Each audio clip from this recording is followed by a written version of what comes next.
예, 여러분 안녕하십니까. 이제 이번 주차에서는 디리실리 프로세스라고 하는 것에 대해서 알아보도록 하겠습니다. 이 디리실리 프로세스라고 하는 것은 우리가 흔히 이용하기로는 클러스터링에서 K라고 하는 그 클러스터의 개수를 어떻게 추정할 수 있을까? 그것을 자동으로 정할 수는 없느냐? 사람이 K라고 하이퍼 파라미터를 찍어주지 말고 이런 것들을 자유롭게 풀어주고 이제 기계가 그 데이터에서 그 K를 추정할 수 있게끔 만들어주는 그런 과정이라고 할 수 있겠습니다. 하지만 이 주차를 통해 가지고 여러분들이 나중엔 알아나가게 되겠지만 사실은 사람의 인풋이라는 게 영원히 없어지지는 않습니다. 예전에는 K라고 하는 어떤 특정 클러스터의 개수를 찍어줬다고 하면 이제는 데이터에 따라 클러스터 개수를 정하는 것에 대한 어떤 민감도 이런 것들을 다른 이름으로써 사람이 또 정해주게 됩니다. 그렇기 때문에 사람이 주는 입력이 완전히 없어질 수는 없다. 하지만 또 우리가 명시적으로 클러스터 개수를 찍어주는 그거 차원에서는 또 여러 가지 이제 실험을 해볼 수 있는 것들이 있다라고 하는 그런 내용이 되겠습니다.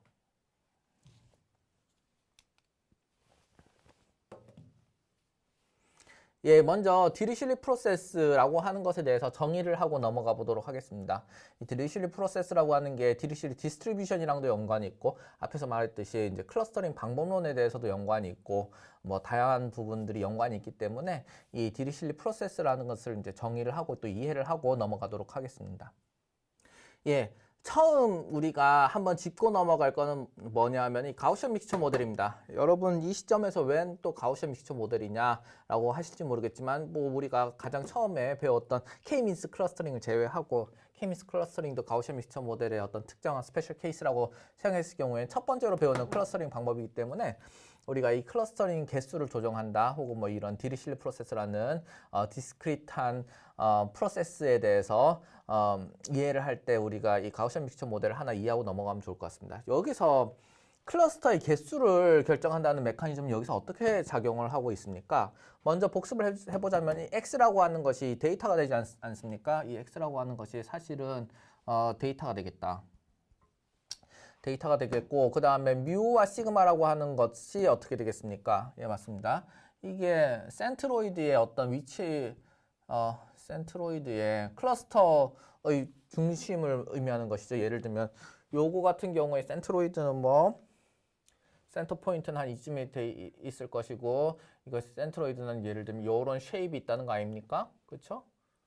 이렇게 등고선에 따라서 이렇게 확률이 이제 점점 떨어져 나가는 것이 되겠죠. 그 다음에 여기는 또 이런 센트로이드가 중점이 있고, 그 다음에 뭐 확률 분포가 뭐 1에 돼 있다는 거 알겠습니까? 그래서 그 센트로이드를 고려하는 것이 되겠다. 그러면 여기 보시면 센트로이드가 클러스터 개수만큼 있습니다. 하나, 둘, 뭐 하나 더 적고 넘어갈까요? 뭐 여기 센트로이드가 하나 있다고 하면. 이런 식으로 되어 있겠죠. 하나, 둘, 세 개. 이 세 개가 있는 상황이 되겠습니다. 그러면 자, 여기서 뮤라고 하는 것이 뮤1, 뮤2, 뮤3 이렇게 세 가지가 있습니다. 즉, 뮤는 세 가지가 있고 시그마도 세 가지가 있어야 된다는 것을 의미합니다. 즉, 이 뮤가 그냥 뮤는 아니고 이게 사실은 뮤1, 뮤2, 뮤3를 의미한다. 즉, 뮤가 하나가 아니라 여러 개다라고 하는 것이 되겠습니다. 즉, 여기서는 이게 K가 사실은 존재하고 있는 것입니다. 교수님, 왜 여기다 K라고 하는 것을 적어주지 않나요? 사실은 이 플레이트 노테이션으로 K라고 이렇게 적어줄 수도 있는데, 뮤라고 하는 것이 예를 들면 한 포인트 어떤 벡터의 어떤 모음이라고 봤을 때는 그냥 이제 뮤라고 적어줄 수도 있는 것이죠. 해서 어쨌든 이렇게 K개가 시그마도 그렇고 이 K개가 있는 상황이 되겠습니다. 즉 암묵적으로 여기는 N이라고 플레이트 노테이션의 데이터 개수는 명시되어 있지만 클러스터 개수는 요 K개라고 하는 요 속에 들어와 있는 상황이 되는 것이죠. 자, 여기 또 K라고 하는 것에 대해서 관여하는 게 하나 더 있습니다. 어떤 것이 되겠습니까? 좀 색깔을 바꿔서 써보면 여기 파이라고 하는 것이 되겠죠. 이 파이라고 하는 것은 즉 얼마만큼 여기 G라고 하는 것이 결국에는 매 포인트마다 클러스에 대해서 어사인을 하는 그런 랜덤 베리어블이 될 것인데 이 파이라고 하는 것이 얼마만큼의 확률로 그 어떤 정도의 그 전체 데이터가 뭐 100개가 있으면은 이 클러스터에는 20개, 이 클러스터에는 70개, 이 클러스터에는 10개 있다. 뭐 이런 식으로 분포를 해주는 그 멀티노미얼 디스트리뷰션의 어떤 파라미터 값이 된다는 것이죠. 사실은 파이, 뮤, 시그마는 여기서는 랜덤 베리어블은 아닙니다. 랜덤 베리어블은 아니고 이 파라미터의 형태인 것이죠. 그래서 사실은 제가 플레이트 노테이션을 쓰기에 좀 꺼려하는 것이 있는 것입니다. 이게 파라미터가 아니고 랜덤 베리어블이었으면 아마 플레이트를 씌웠었을 겁니다. 그래서 파이라고 하는 것은 여기 프라이어가 아니라 파라미터의 형태로 있는 거죠. 이게 파이가 프라이어가 된다고 하면 이건 베이지안 버전에서의 GMM이 될 것이고 베이지안 GMM도 있습니다. 이건 파라미터가 될 것이고 이 파라미터의 벡터 사이즈가 어떻게 될 것입니까? K가 될 것이다.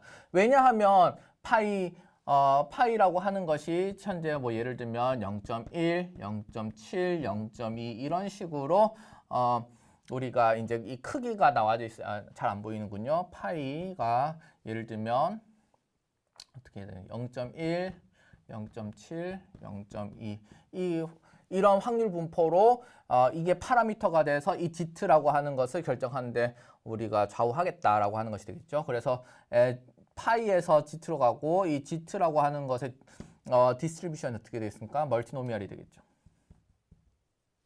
멀티노미얼이 됐습니다. 그래서 요 뮤와 시그마는 K개만큼 존재하게 될 것이고 K개만큼 베리에이션이 있을 것이고 요 파이라고 하는 것도 K개의 벡터 크기만큼 있을 것이다 라고 하는 내용이 되겠습니다. 그것이 암묵적으로 이 플레이트 노테이션에도 인베딩 되어 있긴 하지만 우리가 이걸 생각을 해보면 이 PX라고 하는 것에 대해서 우리가 팩토라이즈를 할 수 있겠죠. 이 팩토라이즈 했을 경우에서도 잘 드러납니다. PZ 가 있고 그다음 px바지트라는 형태로 되어 있고 나머지는 어차피 파라미터이기 때문에 그 속에 들어가는 파라미터 형태로 돼버리는데 그래서 이런 식으로 팩토라이즈가 됩니다. px 대신에 이제 마지널라이즈를 해야 되는 상황이 되는 것이죠. 마지널라이즈 하려고 하니 gt라고 하는 것에 대해서 지금 마지널라이즈 해야 되는 상황이 되고 gt 선택지에 대해서 k는 1부터 large k까지 이 부분이 마지널라이즈 하는 과정에서 k라고 하는 것이 이제 도입이 되는 것이죠. K의 경우의 숫자만큼이 P에 대해서 웨이팅을 줘가지고 우리가 이제 마지널라이즈 해야 되기 때문에 그렇습니다. 해서 사실은 이렇게 수식으로 적어보면 요 K라고 하는 것이 곳곳에 발생한다는 것을 우리가 알 수 있습니다. 자, 그러면 여기서 이제 요 파이 쪽에서 내려오는 이 클러스터의 개수 K라는 것, 그 다음에 여기 센트로이드의 개수를 결정하는 K라고 하는 것이 이렇게 되어져 있는데 닭이 먼저냐 달걀이 먼저냐라고 한 질문을 해보도록 하겠습니다. 우리가 이 파이라고 할까? 이 파이라고 하는 것을 셀렉션 하는 데 있어 가지고서 우리가 믹싱 코에피션트라고 하는 부르는 요 부분이 컨트롤하고 있다 그죠?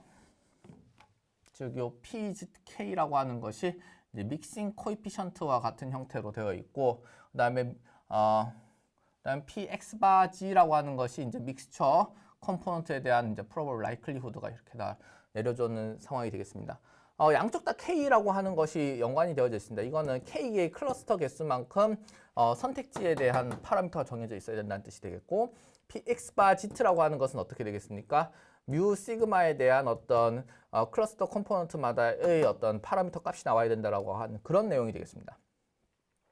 사실 생각을 해보면 우리가 파이라고 하는 여기서 내려오는 요 클러스터의 개수가 클러스터에 대한 선택지가 0.1, 0.7, 0.2가 아니라 0.2, 0.2, 0.2, 0.2, 0.2 즉 5개의 선택지가 있다고 생각을 해봅시다. 이게 5개의 선택지가 있다고 해보면 K는 5가 되는 것이죠. 그렇게 됐을 경우에서는 여기 있는 이 센트로이드가 이제 5개가 돼야 되는 그런 상황이 되는 것입니다. 즉 어떤 면에서 보면 이 G라고 하는 어사인먼트의 개수에 따라 가지고서 이 센트로이드 개수는 당연히 달라질 수 있는 것이다. 그 파이의 벡터의 크기에 따라서 클러스터의 개수에 따라서 우리는 그 센트로이드는 나중에 이제 만들어내는 것이다. 생각해내는 것이다. 추론해내는 것이다. 라고 우리가 생각을 해볼 수 있겠습니다. 그런 차원에서 보면 이 G라고 하는 어사인먼트 베리어, 어필레이션 베리어블이라고 할까? 여기 셀렉션 베리어블이라고 했네요.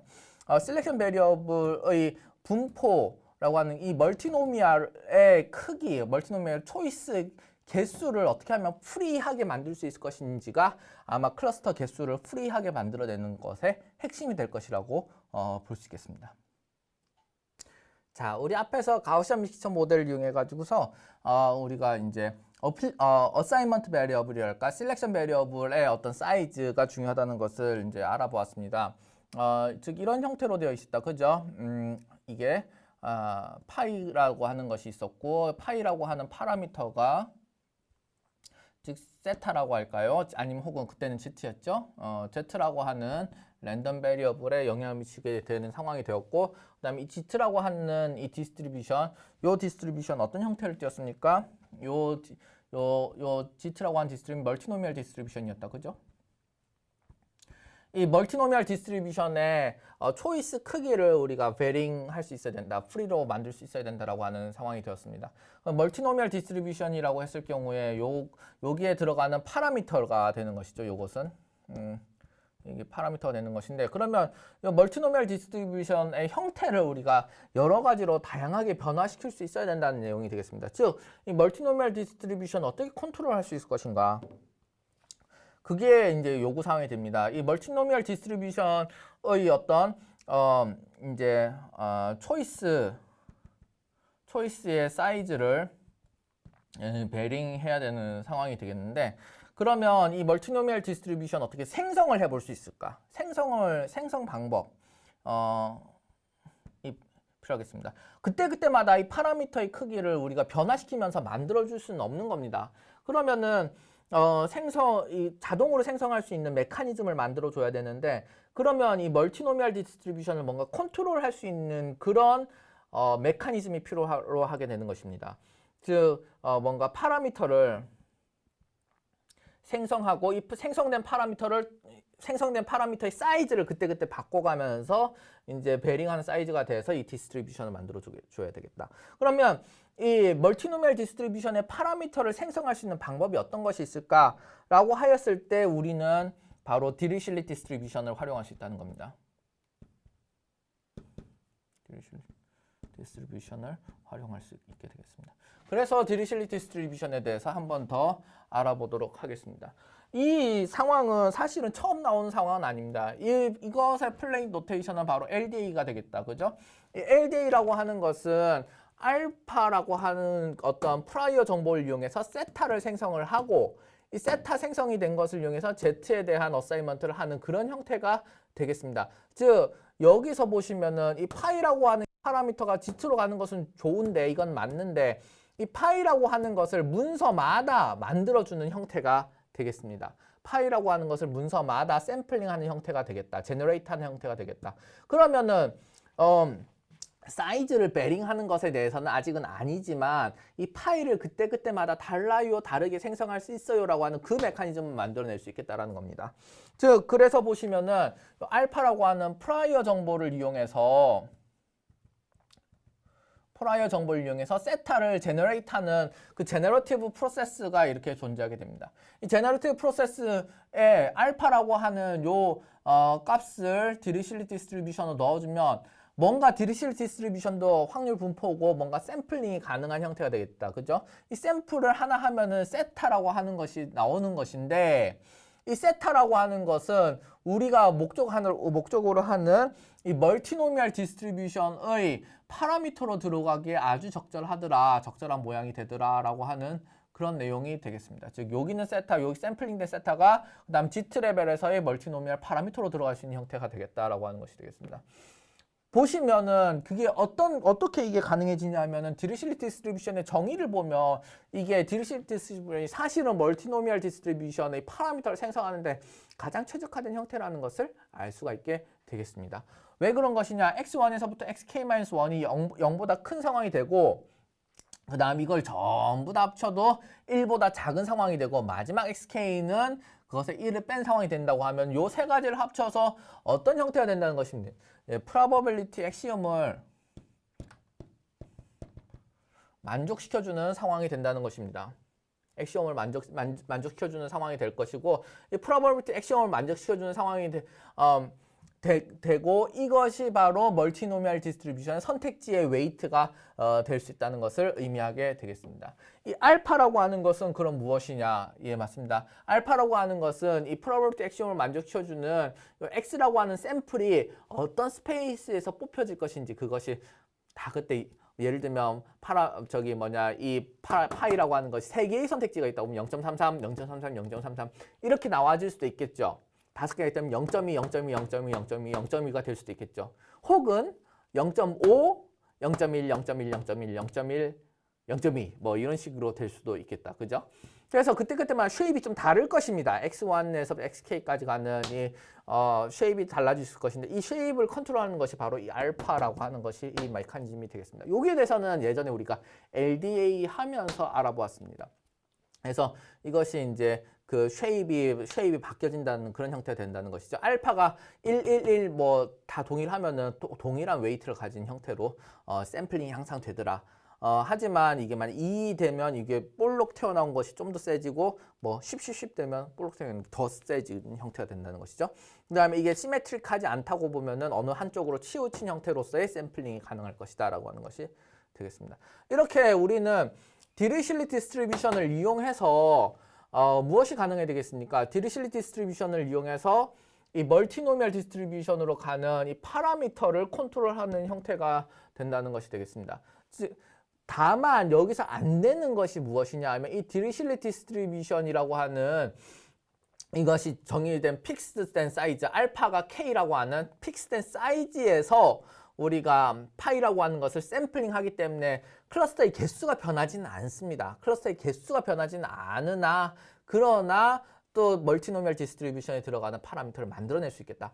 그럼 즉 K라고 이 디리실리 디스트리뷰션에서 이 K라고 하는 것만 인피니트하게 가져갈 수 있다고 하면 이걸 뭔가 베링할 수 있게 만들 수 있다고만 하면 우리가 원하는 형태로 만들어낼 수 있다는 것이 되겠습니다. 그래서 우리가 이 멀티노미얼 디스트리뷰션의 사이즈를 컨트롤하면서 이 멀티노미얼 디스트리뷰션 파라미터를 자유자재로 생성하기 위한 디리실리 디스트리뷰션에 대해서 우리가 얘기를 해볼 수 있었고 이 디리실리 디스트리뷰션을 좀 더 확장을 시켜가지고서 K까지 프리하게 만들어내는 과정에 대해서 이번 주 배워보는 것이 되겠습니다.